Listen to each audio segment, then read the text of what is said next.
কি সুন্দর না? হ্যাঁ সুন্দর। তোর হলুদ আর রিসেপশনের ড্রেসের চেয়ে এটা বেশি ভালো লাগছে আমার। তাহলে এটা তুই পর। বিয়ে তোর, এটা পরবো আমি। কিছু খাইছিস? খাওয়াবো। হ্যাঁ, আমি হাবাগোবা দেখেই এত কিছু লুকাতে পেরেছিস। যখন লুকিয়েছিলাম তখন বাচ্চা ছিলাম, বুঝি নাই। তাহলে এখনো কেন লুকাচ্ছিস? আজকে তো রাগ, কি উল্টাপাল্টা বলছিস? কি লুকাচ্ছি? আমি তোকে কতটুকু ভালোবাসি তুই জানিস? জানি। তাহলে এত বড় একটা সত্যকে কেন আড়াল করতে চাচ্ছিস? আমি সবকিছু মেনে নিতে পারবো, কিন্তু আমার জন্য তুই কষ্ট পাবি এটা আমি মানতে পারবো না। তাহিমকে তুই পছন্দ করিস, ওকে নিয়ে এতটা দিন অনেক কিছু ভেবেছিস। আমি চাই না ওগুলো মিথ্যা হয়ে যাক। হ্যাঁ, পছন্দ করার মতো দুনিয়াতে একটাই ছেলে আছে না? কয়েক মাসে ভালো লাগা কয়েকদিনই চলে যাবে। আর শোন, তোদের বিয়ের পরও কিন্তু একটা সুযোগ থাকবে, আমার থেকে দূরে দূরে রাখবে তানিমকে। আজকাল কিন্তু এসব অহরহ ঘটে।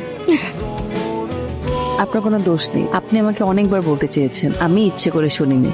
আমি বেশি ইমোশনাল কথাবার্তা বলবো না, বান্ধবী আমার আবার কেঁদে ফেলবে, আবার মেকআপ নষ্ট হবে। এখন আমার বান্ধবীকে আপনার হাতে তুলে দিচ্ছি, যদি কখনো শুনি তোর কি কষ্ট দিয়েছেন খবর আছে কিন্তু।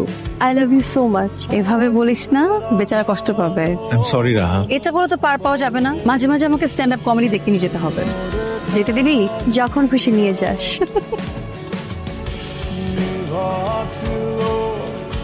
মনে